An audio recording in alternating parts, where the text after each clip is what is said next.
Welcome in, everyone, to Spiritual Roots Podcast with me, Misty, where we talk about life, the magical, mundane, and everything in between. Thank you so much for being here. I greatly appreciate it.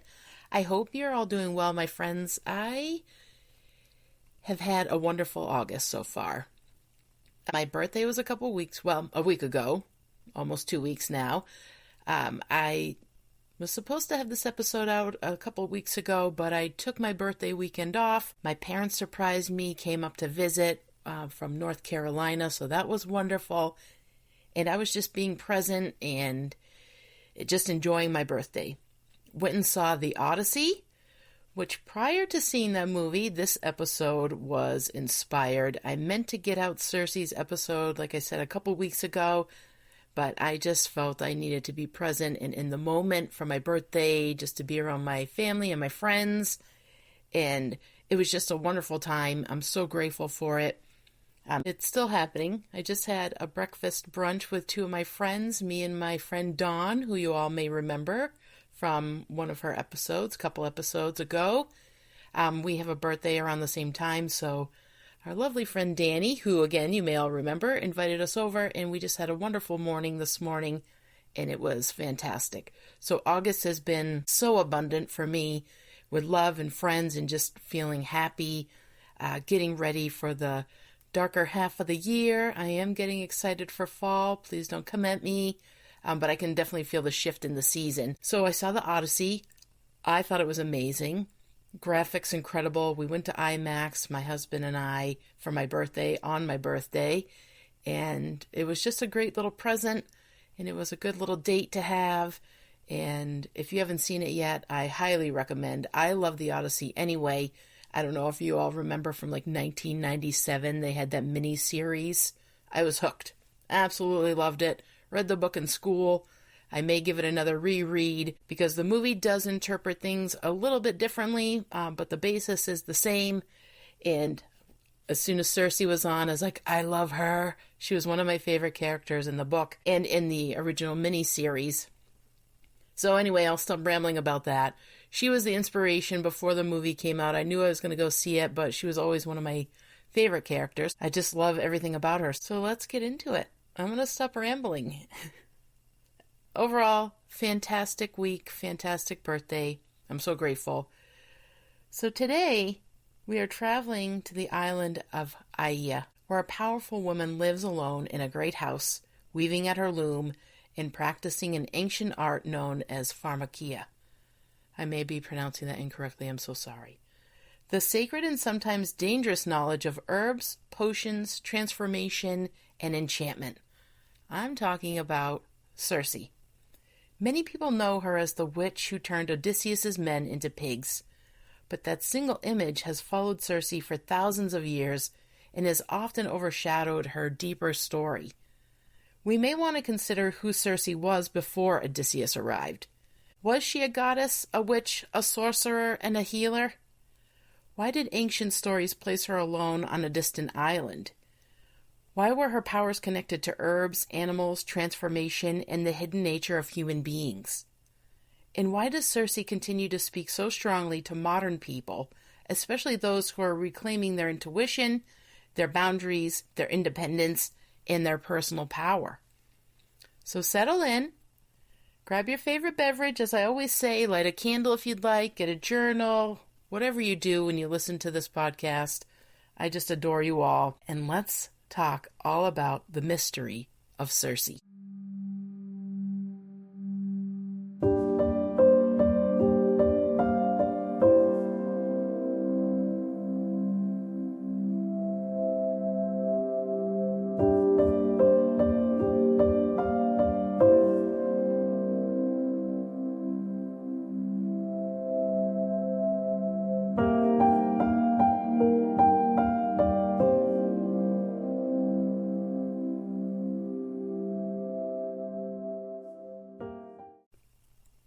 Circe, sometimes spelled Kirke, Kirke, was a divine figure in Greek mythology.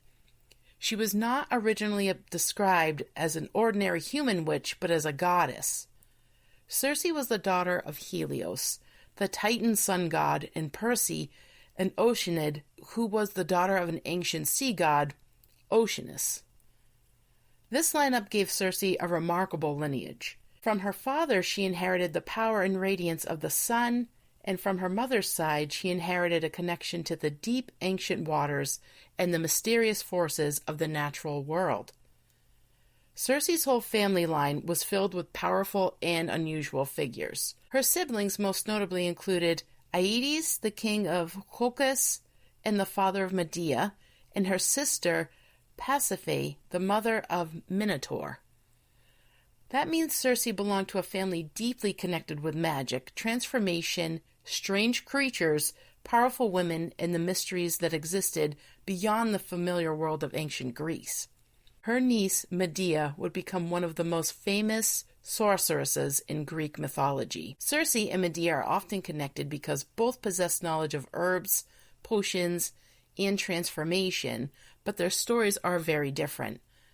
Medea's myths are filled with passion, betrayal, revenge, and tragedy, while Circe's story is more secluded and quiet. She lives apart from society. She is self-sufficient, she is knowledgeable, and she is feared. And yet, in many ways, she is also a guide.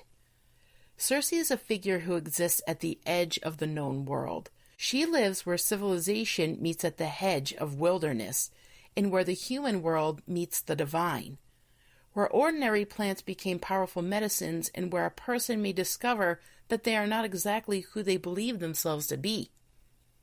Circe lived on the island of Aea. Although the island's exact location is unknown, ancient writers and later traditions imagined it in different places. Some associated Circe with the coast of Italy, especially the region around Mount Circeo. Others treated her island as a distant mythological place beyond the ordinary boundaries of the world.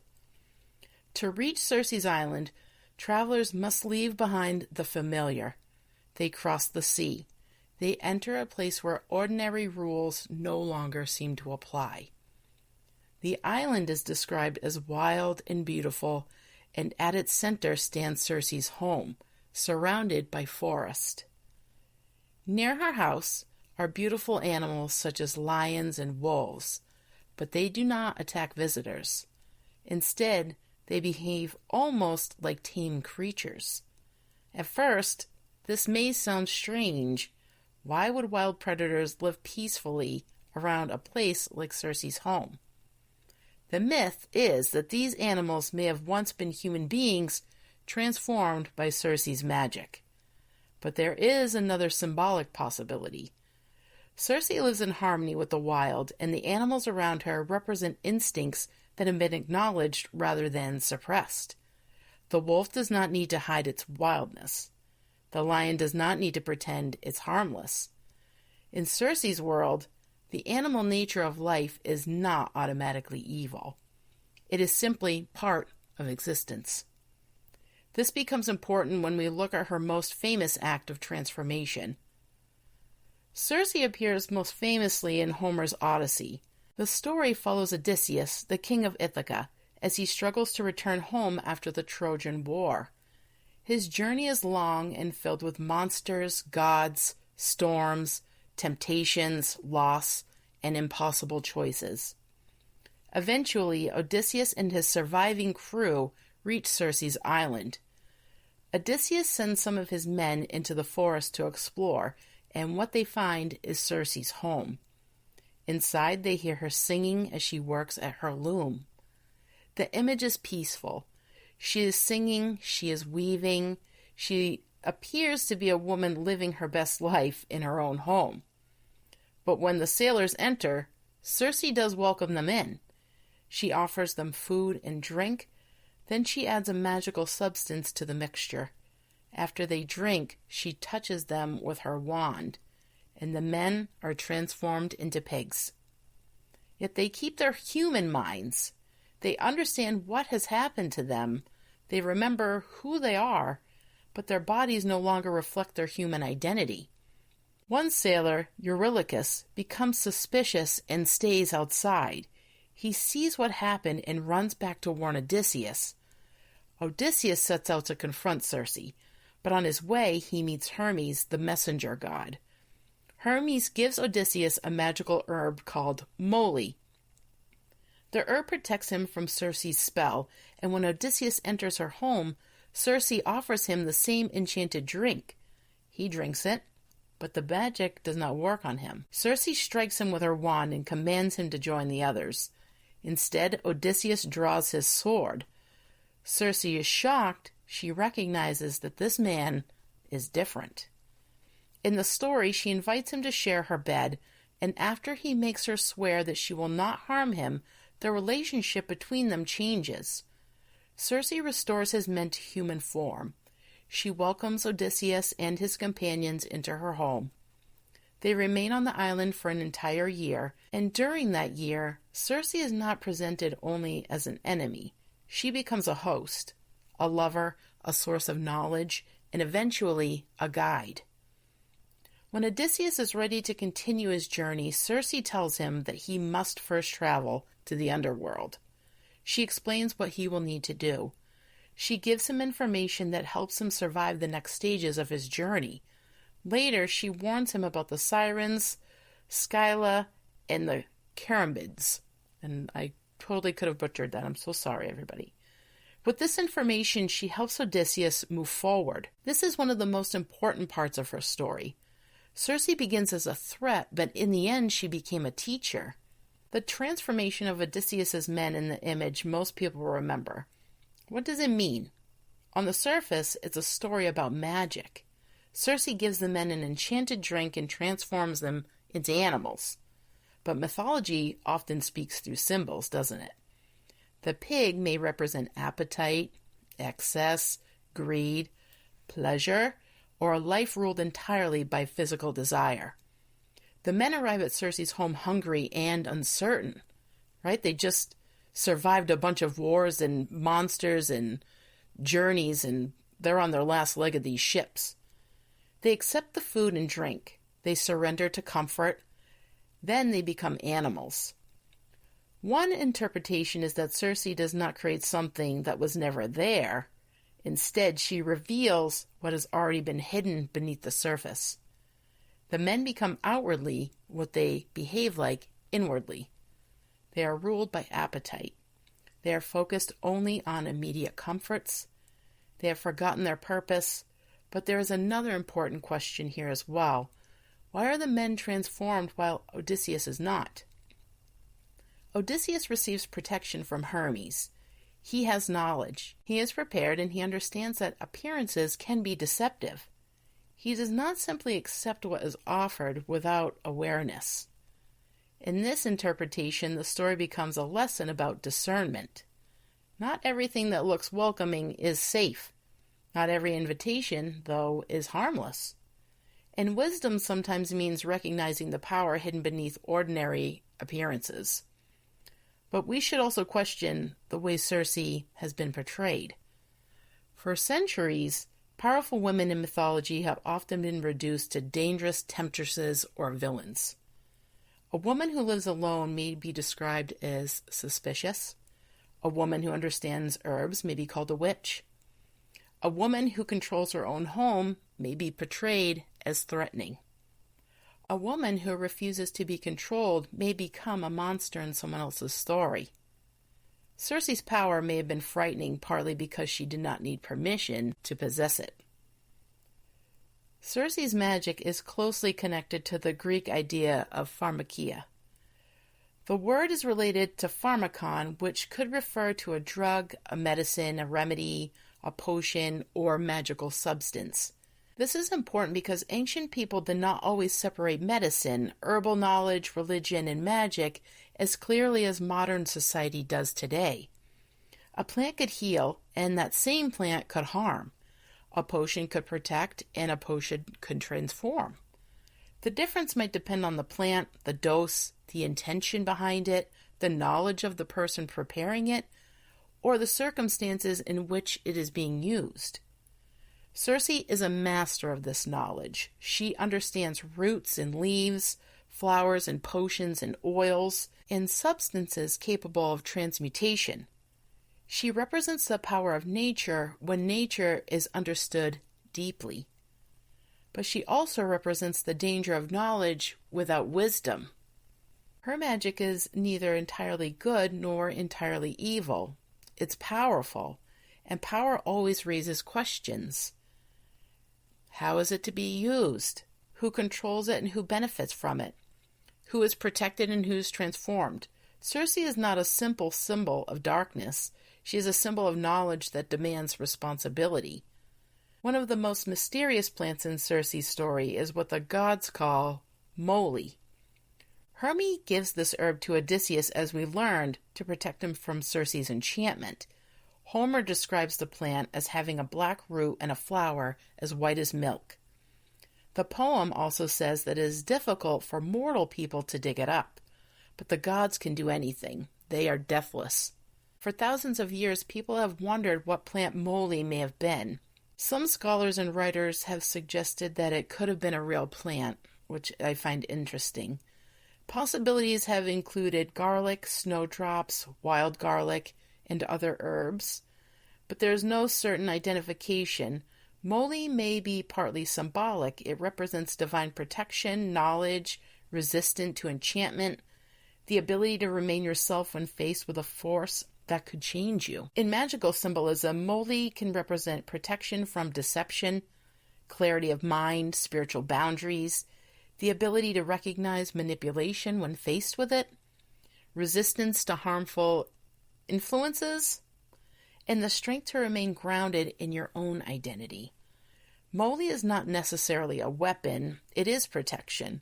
Odysseus does not defeat Circe by destroying her, he just survives her spell. Then he enters into a relationship with her that eventually becomes one of mutual exchange. It's easy to remember that Circe as the woman who transformed men, but it is equally important to remember that she transformed them back. She had the power to harm, she also had the power to restore. This makes her a figure of transformation rather than simple destruction. Transformation can be frightening, and sometimes a person must confront uncomfortable truths before they can grow. As we all know, we don't like change sometimes, do we? Sometimes we discover that we've been living from fear and anger and exhaustion, or just old patterns. The process of recognizing those things can feel like losing our familiar identity, our comfort zones. But transformation can also lead to restoration. Circe understands both sides of these things.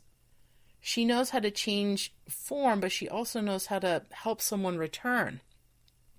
When Odysseus leaves her island, she gives him knowledge. She prepares him for what lies ahead of his journey. She doesn't travel with him, but she does not solve every problem for him either. She gives him guidance and allows him to continue his journey. This is the role of a wise guide. A guide does not live your life for you, as we all know. A guide helps you to see the path before you and lets you decide how to move forward. Now let's talk about Circe and the feminine power of independence, because Circe does live alone. She has her own home, her own knowledge she has gained and cultivated.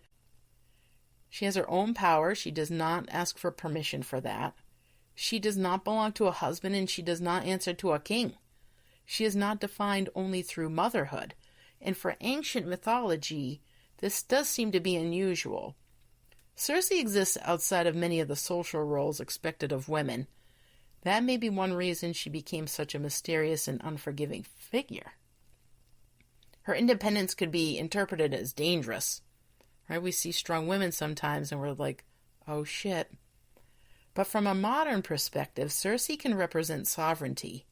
She belongs to herself. Her island is her domain. Her knowledge is her own. And she chooses who enters her home. She doesn't just let anybody in there. She makes sure she knows and she says yes or no. She chooses whom she helps and chooses how she uses her power. Circe reminds us that independence does not always mean isolation. It can mean knowing who you are, and it can mean creating a life that reflects your own values. It can mean protecting your own peace. It can mean learning to say no, which is a powerful thing in itself. And it can mean refusing to become smaller simply because someone else is uncomfortable with your strength. But with such power and sovereignty comes the possibility of labels. Circe not only was known as a Greek goddess, she is also labeled as a witch. The word witch carries centuries of fear, fascination, misunderstanding, and persecution. In modern language, people often call Circe a witch because she uses herbs, potions, enchantments, and transformation. But in ancient Greek mythology, she was also a goddess, right? That's who she is. She is a goddess. Over time, powerful women have often been described through stories that focus on danger, the enchantress, the seductress, the poisoner, the sorceress, the woman living alone, the woman who knows too much, the woman who cannot be controlled. Images sometimes reveal more about society's fears than about the women themselves. Circe's story invites us to ask ourselves, when does knowledge become threatening, and why are some forms of power respected while others are feared?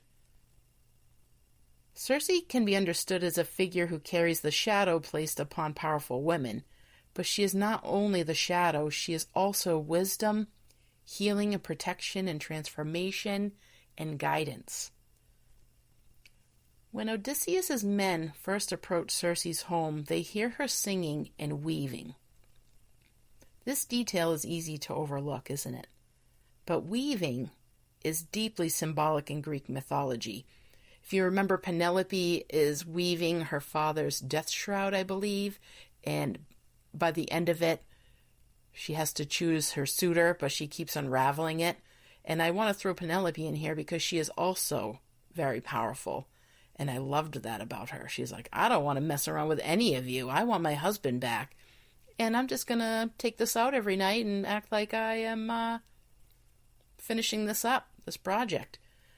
But I like that about her because she's standing her ground and she's not letting these suitors out who come to her home and eat whatever they like take her over. So I want to throw Penelope in there as well. The loom represents creation. It represents fate and patience and skill. The connection between separate threads. A woven cloth is made one strand at a time. Stories are also woven. Lives are woven. Relationships are woven. In Greek mythology, the fate, capitalized, the fates themselves are connected with spinning and weaving the threads of life. Circe's weaving may suggest that she is not only creating cloth, she is shaping reality. She understands how different forces connect. She knows that one choice can change the pattern, and her magic is another kind of weaving. She combines herbs, words, intentions, knowledge, and divine power, and the result is transformation.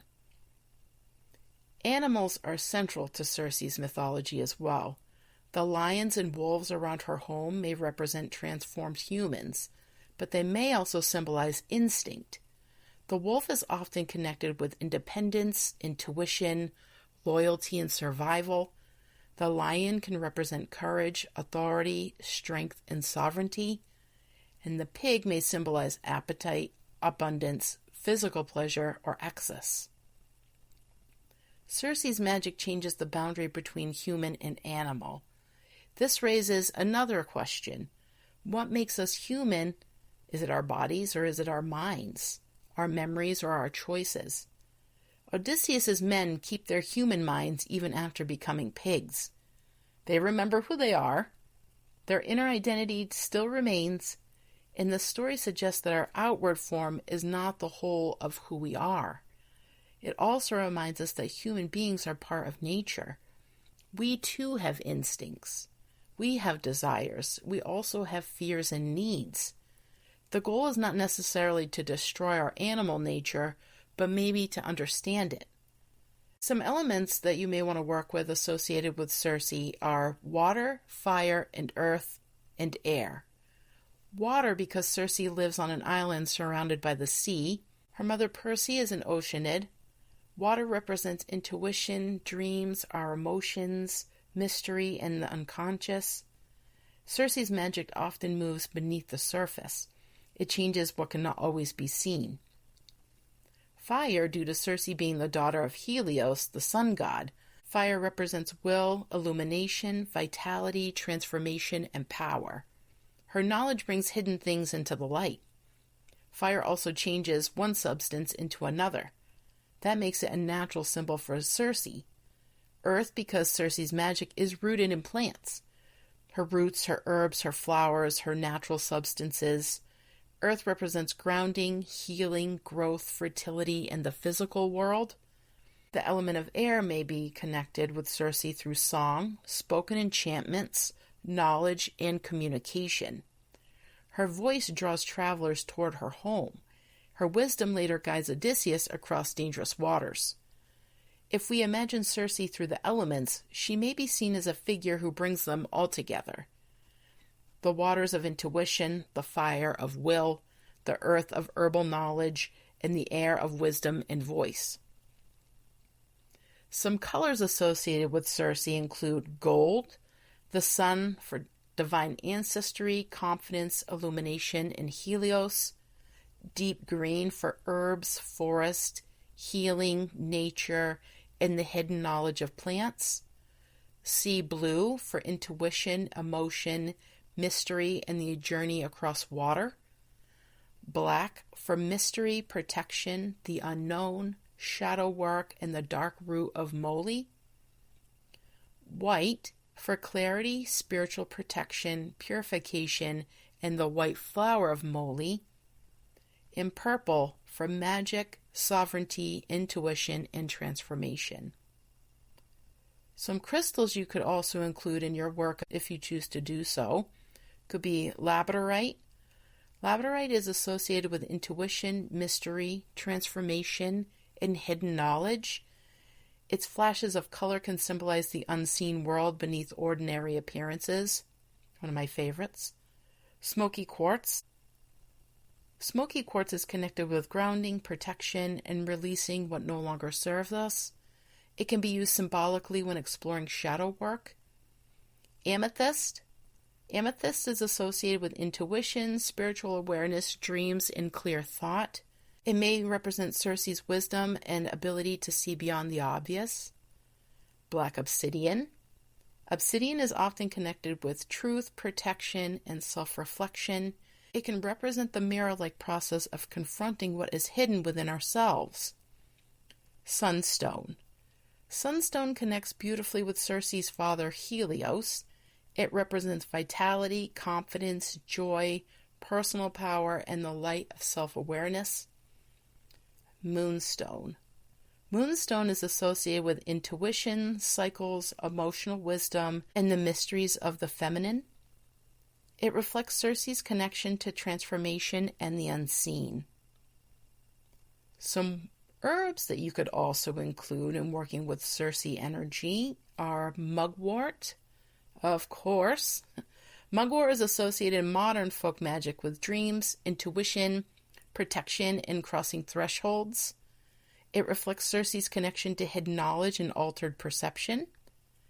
Rosemary, because it's connected with remembrance, protection, clarity, and purification. And it may symbolize Odysseus' remembering his true identity.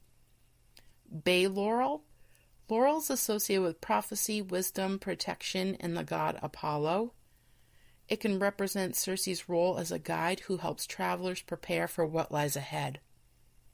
Lavender. Lavender is associated with peace, cleansing, calm, and spiritual awareness. It reflects the quieter side of Circe's island. Sage. Sage is often used in modern spiritual practices for wisdom and cleansing. It can symbolize discernment and thoughtful use of knowledge. Garlic. Garlic has long been connected with protection in many folk traditions, because some people have suggested that moly may have been related to a garlic-like plant. It can serve as a symbolic connection.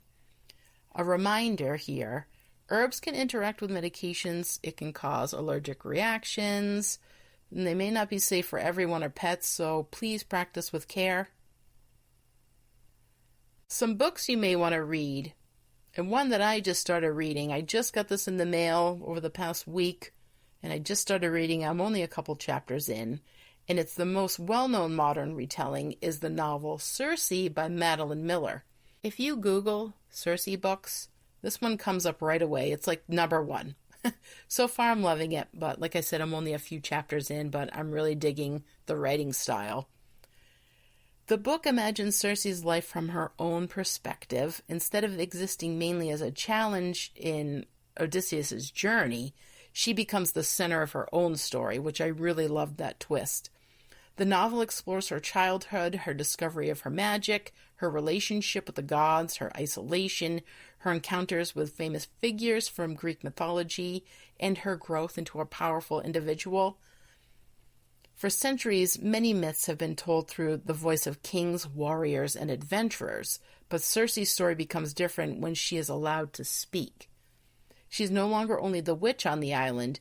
She is a daughter, a sister, a teacher, a healer, a survivor, a woman learning what it means to belong to herself, and I really love that. And I've already seen all of those already within the first few chapters of this book. I'm really, really digging it. And another one I wanted to suggest, I have not read it, but I love this series. It's the Pagan Portals, and this one is Pagan Portals, Circe, Goddess of Sorcery. And if you have not read Pagan Portal books, I highly recommend them. They are short, but they pack a punch when it comes to information. I love the one that I picked up for Persephone. It was full of knowledge. I just love the detail that goes into them, and they're like little zines. They're not a book, I would say, but I love them. And I'll link both of those in the show notes. But today, in modern times, like I spoke before, the retelling of her story, Circe's story still matters because many of her themes are timeless.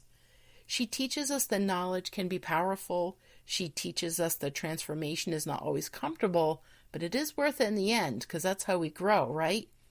She teaches us to pay attention to what we consume, both physically, emotionally, and spiritually. She teaches us that boundaries are not cruelty. She teaches us that independence does not erase the need for connection. She teaches us that the parts of ourselves we fear may contain wisdom. And perhaps most importantly, Circe teaches us that people are more complicated than the stories told about them. She was not only a villain, she was not only a seductress, she was not only a witch. She was a divine being connected to the sun, the sea, the earth, and the ancient power of transformation. She could enchant, Circe could heal, she could protect, she could guide. Circe shows us that wisdom is not always gentle. Sometimes wisdom reveals something we would rather avoid. Sometimes transformation asks us to release an identity we have carried for years. But after that transformation comes, the possibility of becoming more ourselves comes to fruition. I do have a couple or a few journal prompts I would like to offer up to you, my friends. If you care to journal these and maybe work with Circe, really deep dive into some transformation of your own. What part of myself have I misunderstood or judged too quickly? Where in my life am I being asked to transform? What does personal power mean to me? And what boundaries would help me feel more peaceful and protected? Circe stands on the edge of the known world. She lives between wilderness and civilization, between goddess and witch, between danger and healing, between transformation and restoration. Her island reminds us that there are places within ourselves that we have not fully explored, places where old fears live, places where instinct waits, places where forgotten knowledge may still be growing quietly beneath the surface. And perhaps her greatest lesson she shows us is that transformation does not always mean becoming someone new. Sometimes it means remembering who you were beneath the stories, the expectations, and the fears that shaped you. That is all I have today, my friends. Thank you so much for coming along for this ride with me. I'm so happy to be back. Next week, I will have a guest on. I'm excited to have her. I can't wait to interview her. But thank you so much again for coming along for this ride. I hope you go out and watch The Odyssey. If you haven't already, read the book. Get reacquainted with the story. It's a good one of my favorites. And I too will be rereading The Odyssey at some point this year. I have a few books lined up. After Circe, I'm going to read an Alice Hoffman book. Not Practical Magic. I've read all of those. But another one that she has out, I don't remember the name right now. But I am going to read another one of Miss Miller's books, The Song of Achilles. I'm excited for that one. So anyway, thank you again, friends. Happy to be back. Have a great rest of your week and take care.